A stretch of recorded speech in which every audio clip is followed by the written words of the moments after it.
Мене звати Інна Тільнова. Я журналістка і співзасновниця проєкту «Баба Єлька».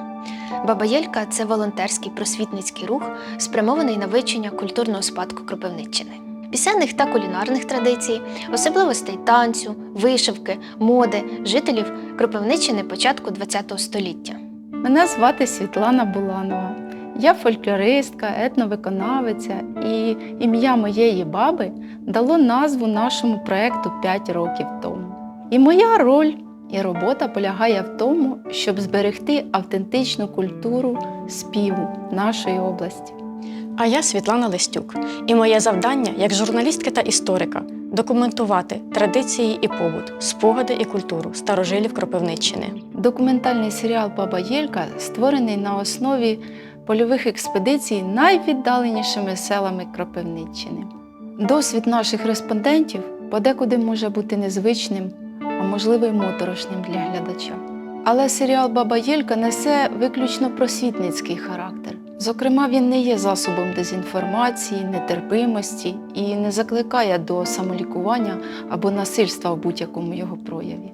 Нашою безпекою та можливістю працювати ми завдячуємо Збройним силам України, які саме зараз, в цю мить, виборюють наше право на ідентичність. А ми вбачаємо своє завдання у збереженні та осмисленні досвіду наших предків.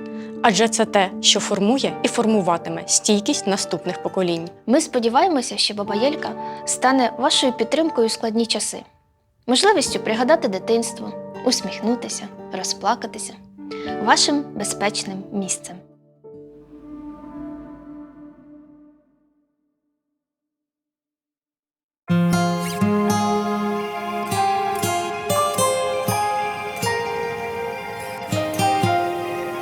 У неділю раненько Галина рано встала. Галина рано встала, матьонці сон казав. Снився сон є дивненький, Василько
Ненько моя рідна,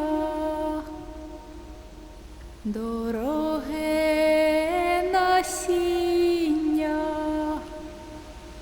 де б я тебе посіяла, щоб ти уродив.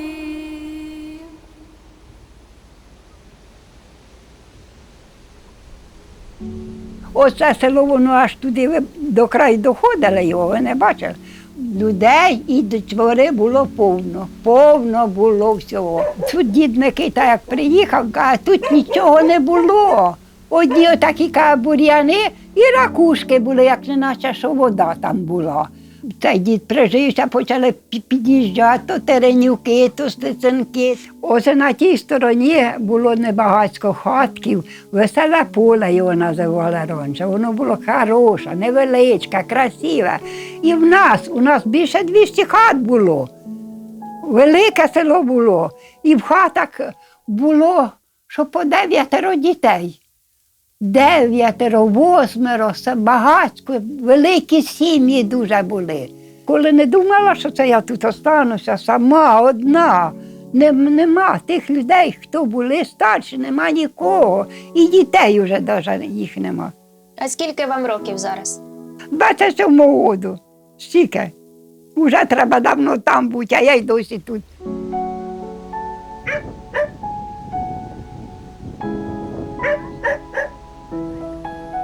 Надія Іванівна, а можна вас ще про голодомор? Ну, голодовка була така страшна. Крутились, не вертілися, а пішли всі в колгосп. Отакі діти, вони всі на березі були.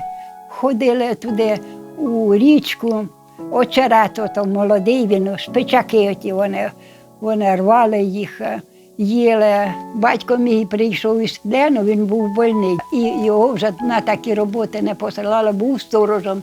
І ось у нас там шоста називається. Він там на городах дежурив.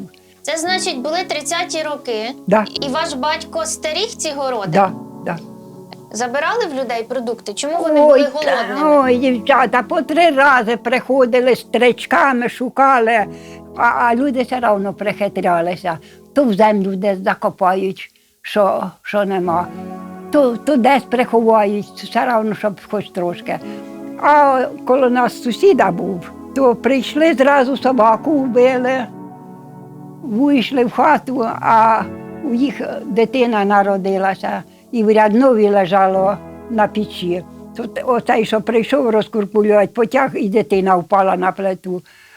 Крусна каже, що ж ти робиш, що ж дитина? А мені однаково, чи дитина, чи що, давай оте, що в тебе є, давай.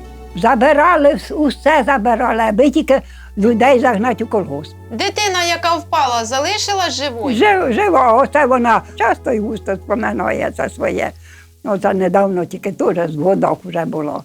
А було таке, що під час голоду обмінювали золото, прикраси на хліб? У мене була тітка, вона там коло школи жила. У неї такого було намиста, що такого, за цього і отаково.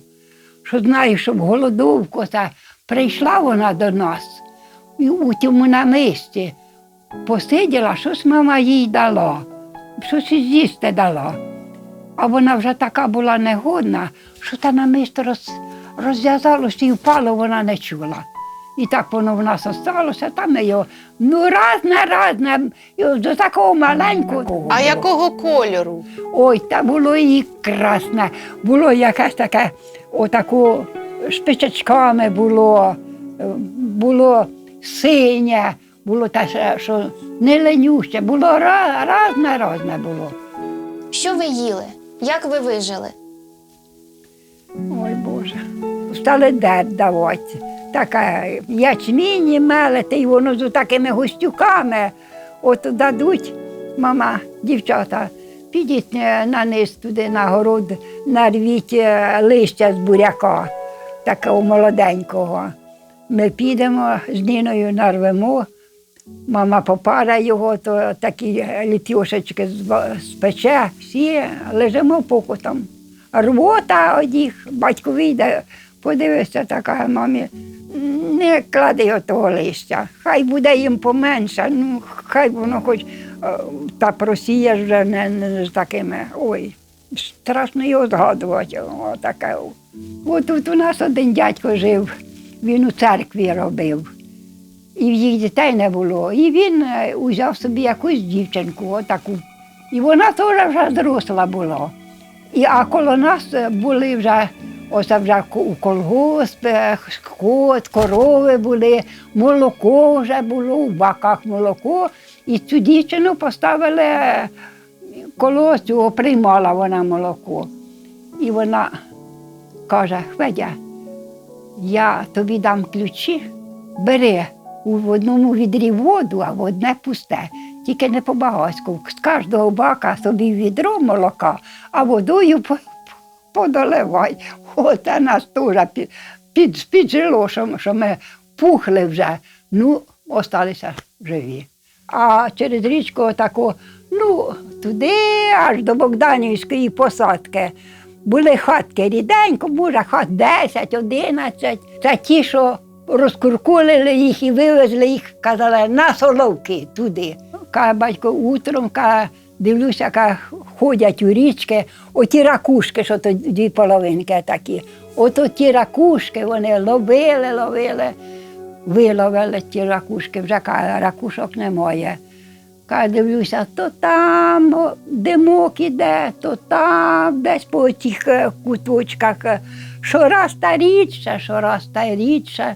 Уже, каже, не стало нічого. Думаю, у його ружу було, він без ружа не був там, бо там було опасно з цих людей.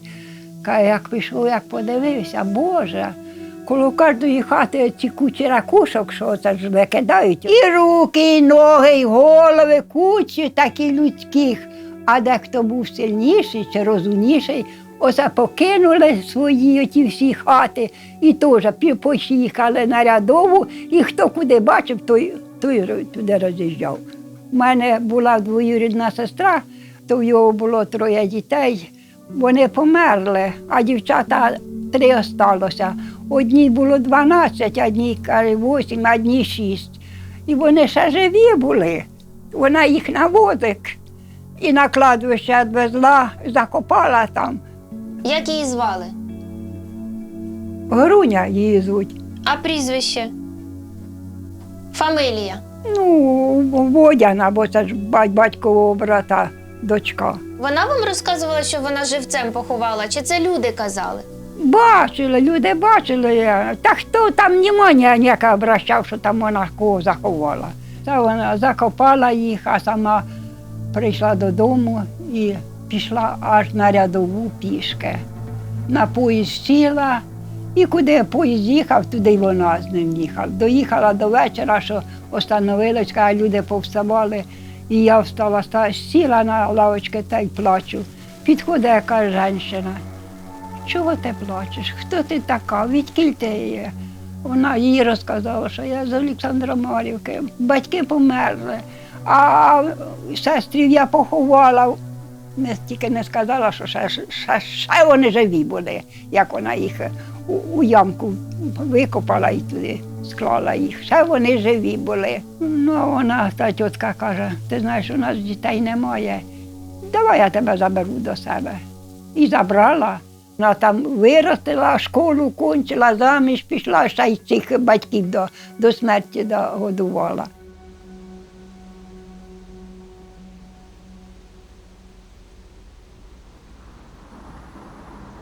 Ой, у полі вітер віє, а жито половіє, а козак дівчину.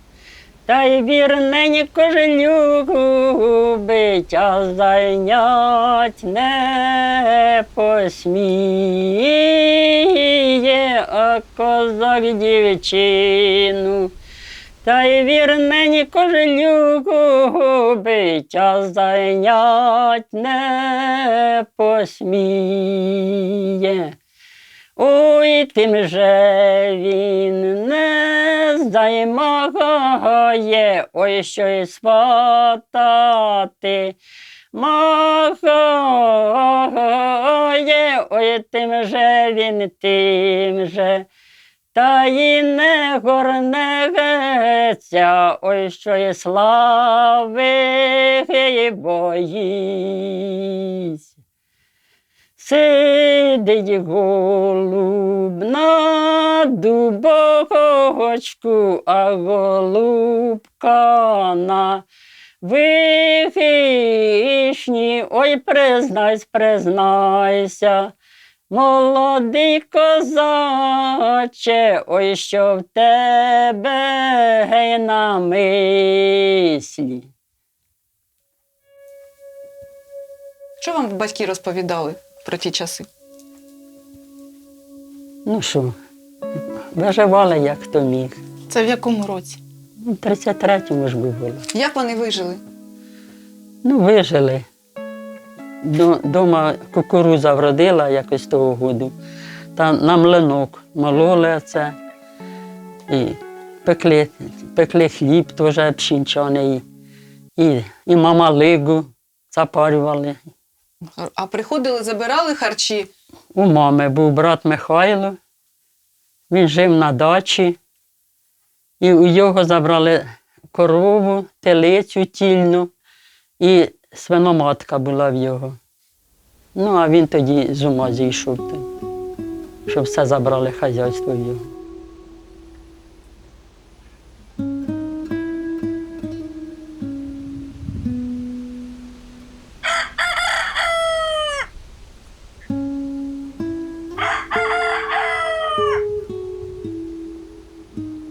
У 33-му році, 19 січня, прийшли до нас, забрали корову, одежу, кожухи. Все забрали, що було, навіть квалсолю з цього, там десь бабушка приховала, забрали. Не куркулили, нічого. А брат робив у колгоспі бухгалтером, мамин брат. І йому казали так, пішли разом з нами, бо наче як бухгалтер. І він відмовився. Каже, я не піду, я не хочу людей оббирати. То прийшли і нас забрали, із-за того, що він не пішов. Не було чим укритися, не було що їсти, зимою остатися без нічого. Зразу помер Микита, та й ботинки стягли його з пухлих ніг. Мерла Соломія, його жінка. Мерла Галя, 10 років було, дівчинки, і Вася, 5 років було. Залишилася мама, Мавра Григорівна, це мамина мама. Бабуся, яку я жалію, яку я не бачила. Хочеться мені, щоб у сні прийшла, а я їх не бачила, не сниться ніколи мені. І фото не залишилося нічого? Немає нічого, геть нічого немає. Дожили вони до жита. Жито було ж посіяне, що жито ж не забрали, і бабуся дожила. Мама чи як вижила, по садках ходила, клей здирала це з вишень, кого калина, сталася калина. Ну, в общем, оце де могла, таким годували. А як прийшла весна, то з берестка листя, це робили маторженики такі, в річки Аїр, чи як воно зветься, це з його коріння. Ракушки ловили, ну, щоб чим могли. З литок текла вода, це наскільки пухлі були, що вода текла. Бабушка дожила до літа, якусь щось похлюбку зварила, і на неї напав дизентерія, і вона померла. Мама осталась сама. Сестра старша мами осталась, але мамина сестра на 10 років старша, вона вже в той час була замужем, була в Михайлівці, це 7 кілометрів від нас це село. То їх не так оббирали, не так забирали, вони залишилися живі. То так трошки вона щось підкидала, що можна там було. Ну, це так і залишилася, це в 16 років мама одна.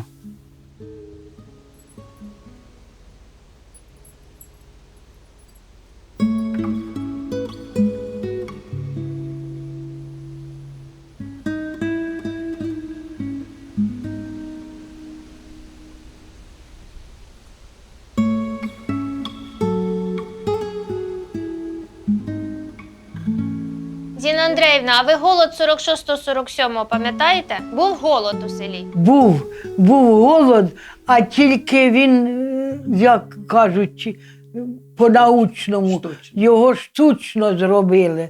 Урожай великий був. А зробили так, що по 300 грам на трудодень давали якоїсь не зерна, а оте, що ото одвівало, ото таке. Ну, звісно, не всі голодували, кого були батьки, і там при власті були, то ті жили непогано. А бідні вдови, так як і моя мама, і там багато ще таких, що пішли чоловіки, защитили нас, а самі полягли. Всяк було, дівчата, приходилося моторженики їсти було просто. Мама то потовче, підсіє, і а коровка в нас була, то ми виживали за счет коровки. То мама то заколоте якісь оладки, а ми вже, мамо, не мішай нічого, лучше спечи отакий коржик, ну щоб він був не гіркий, а то ж воно. А мусили їсти, а вижили ми у 47-му годі за що з гаврашків. Ви знаєте, що таке гаврашки? Ні, щас немає Суслики. їх. Такі вони, тільки земля отаяла, і вони вже стоять, отак на задніх лапках, свистять. То ходили ж виливали. А розкажіть, як ви їх виливали? Так і ми ходили в школу, виливали. Ходили, виливали. Водою. Водою. Бочка Вони їде, боялись води. а ми з відрами забігли, намітили, куди він заскочив у нору. Нори такі культурні, вириті, кругленькі. А вихід у їх був другий. Бо сюди воду лєш, а він возьме й на той край, де в його другий ход, і втік. Було, як хто швидкий такий, догнав палкою. І їли гаврашки в 47-му годі, нас гаврашки від голоду спасли.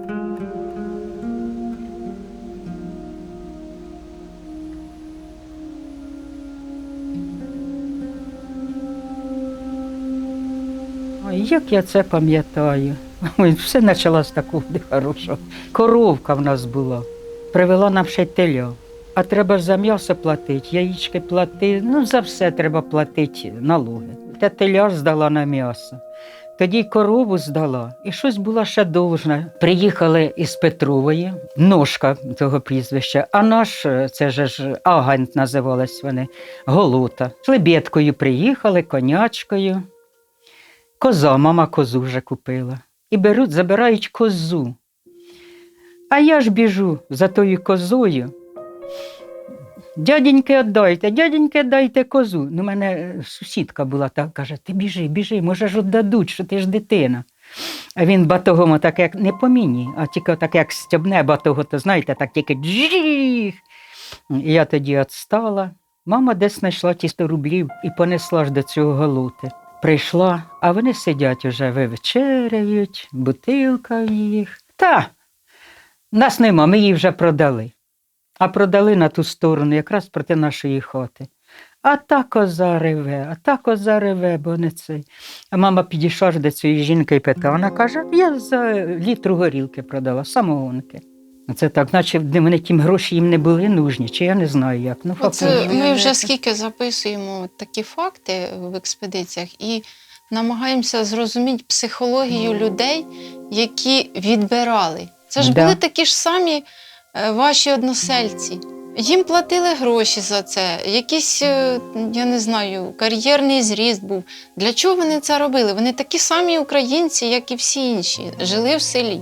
Не знаю. Що їх стимулювало відбирати в людей останнє?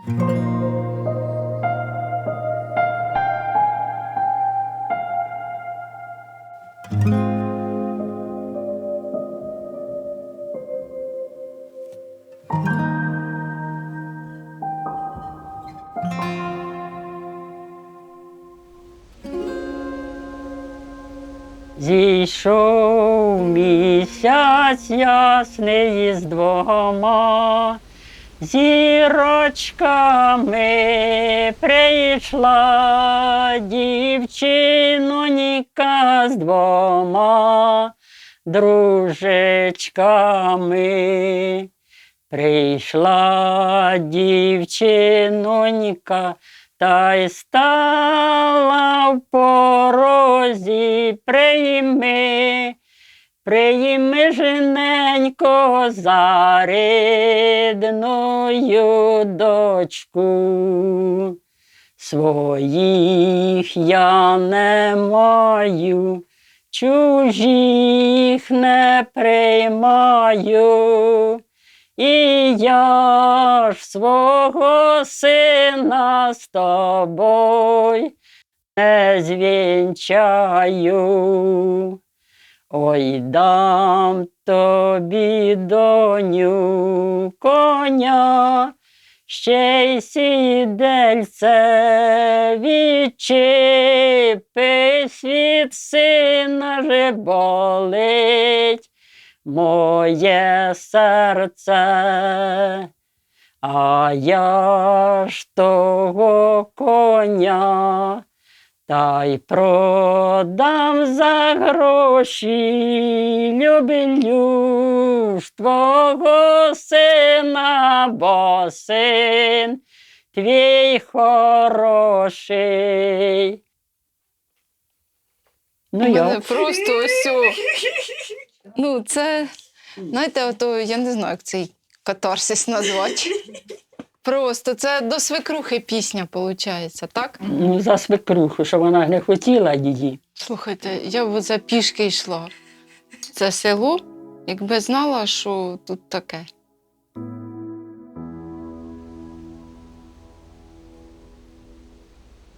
Чоловік мій, тут оце він родився в цій хаті в 1940 року. Шаповал Олександр Олександрович. А як ви познайомилися з чоловіком? В школу разом ходили. А, ви навчалися разом? Да. Понравився мені хлопець, не знаю. Була в його дівчина, все. 2 вечори ми з ним провів мене після 9 класу перед 10. Ну, а так же ж вона, так і він з нею зустрічався, я знала. Ну, а я любила, мовчки любила. А тоді в армію виряжали. Нас 3 дівчат було, а вона виряжає його в армію. Є й фотографії. мама ці- Червону стрічку, мабуть, почепила на нього, так? Ну так, да, вона виряжала як дівчина його. А він, оказується, втихаря моєї подружки, а я ж в Олександрії жила, взяв адрес і почали ми з ним переписуватися. Приїхав з армії. А я ще думаю, так, як перша його зустріне, значить, може на щось надіятися. А якщо вона зустріне, значить ні. Коли підходить до мене подружка і каже: слухай, Ваня компанієць бачив, що Сашко приїхав із Святкою їхав автобусом. Я прийшла додому, і я його за одну ніч в своїх думках поховала. І це ж, дивіться, 8, 9, 10 клас. Тоді 3 роки педучилища, 6 років. Це Це ж. все любили його. А це все любила. Ну як? Ну не скажу, що там не потвори. Були хлопці, а я ж на вчителя праці вчилась, нас хлопців багато було. Ну не до душі, як кажуть, та ні, і все. Що ви думаєте, в понеділок, коли стукав в двері, велосипедом приїхав. А я кажу: а чи ти прийшов? Я вам мішати не собираюся, я себе не нав'язую. Понеділок, вівторок, середа, четвер, п'ятниця, приїжджав до мене вечором, а в клубі ж кожного дня йшов кіно, крім понеділка. Знову, понеділок, вівторок, середа, четвер, п'ятниця, селом ходимо, приїжджав велосипедом, ходимо, не стісняється. Все ж село бачить, що я ж з ним. Він надумав їхати аж у Саратов, поступати в юридичний. Зібрав чемодан і приїхав, я його виряжаю. Коли його брата двоюрідного, жінка, Катерина Іллінічна, Місюра: Саша, а хто це? А хто це? Знала вона ж мене, бо на нашому там краю жила. А хто це? Він каже: жінка моя. О, як жінка? А Світочка? Як же Світочка? Вона така. І тоді він сідає в цей же ж автобус, аж на заднє сидіння. Я йому махаю, він мені махає, і він поїхав у свій Саратов. А та побігла по всьому селі, вже розносить, так? Не знаю послідствия. І я поїхала на Херсонщину. Теж ж пароплавом ми приїхали у Облону на Херсон. І це ж розподіли. І могла б я поміняти своє село, Каїри, можна було б з подружкою десь недалеко. І я із-за нього село не поміняла, поїхала ж таки в ті Каїри. І він, по тому, що знає, що я ж поїхала це в Каїри, Горностаївський район, письма переписуємося ж друг з другом, ну як. Собака гавка, я думаю, почта прийшла ж. Кожен день же ж почта несе. Дивлюсь, Сашко стоїть на калітці. Я не ожидала, геть не ожидала, що він приїде. Бабушка воду вже несе тепленьку, він на стуло сів, ноги миє, я за стулом так, сльози котяться градом і кажу: чого ти приїхав? Щоб він не побачив, що я плачу. Ти зустрічаєшся з нею, у вас любов, я не хочу бути третьою. Я приїхав, ми поженимося. Мабуть, доля так звела. Це моя перша і остання любов.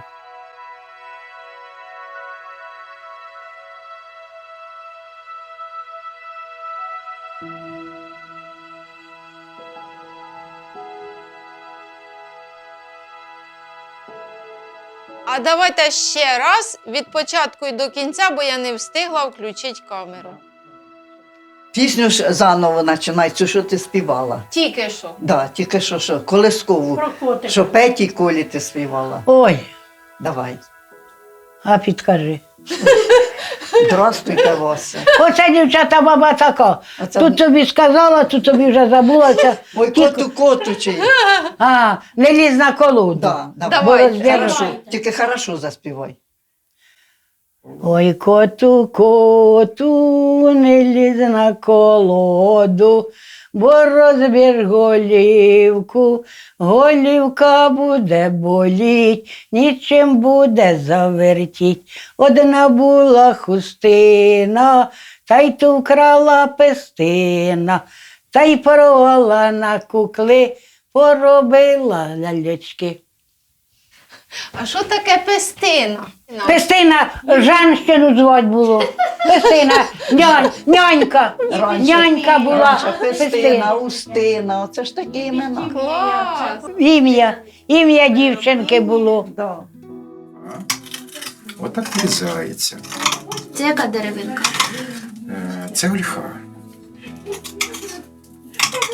І от так собі ще Розкажіть, вирізаю. хто вас навчив? Навчився сам. Але різець, енергетика цього різця мого прадіда. Більше 50 років ви робите ложки, так? Більше. Це ж тільки І частиночка. цю колекцію ви тут розмістили, бо знали, що баба Єлька приїде у це Да. село. Цей погріб робився для вашого приїзду. Оце я вам часто кажу, так як вона є. Я в шоці. Столи робили? Да, я сам столи робив. А як ви їх везли сюди? В розборному віді тут собирав. Боже, ви, дівчата, ви чуєте, що творять? Важкувато. Трошки виходить, так? Трошки. Звісно, трошки. Дивіться, боже мій. А у вас воно нібито така м'яка деревина, а в мене дуже тверда. А вона є твердою, тому що вона суха. Так, і скільки часу треба на таку ложку? Ну, зробити, допустим, простеньку ложку, щоб їсти, ну, за 2 години можна зробити. А сувенір до такого у мене входить цілу добу. щоб зробити. Тобто в кожній ложці є частинка вашої Ну, душі? звісно, а як же ж? А без душі що робити? Воно нічого не виходить без душі. Тільки з душею треба робити, щоб щось вийшло. Ви уявляєте, в кожній ложці душа. То яка це має бути душа, щоб 3000 ложок зробити, а вона у вас є і є? Поки живу, поки йду.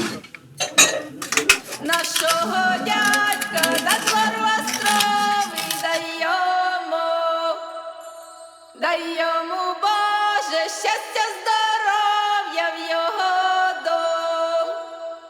Нашого дядька на двор островий дай йому Боже щастя, здоров'я в його дом. Жито, пшеницю, всяку пашницю дай йому Боже щастя, здоров'я в його дом. Сином женити, дочок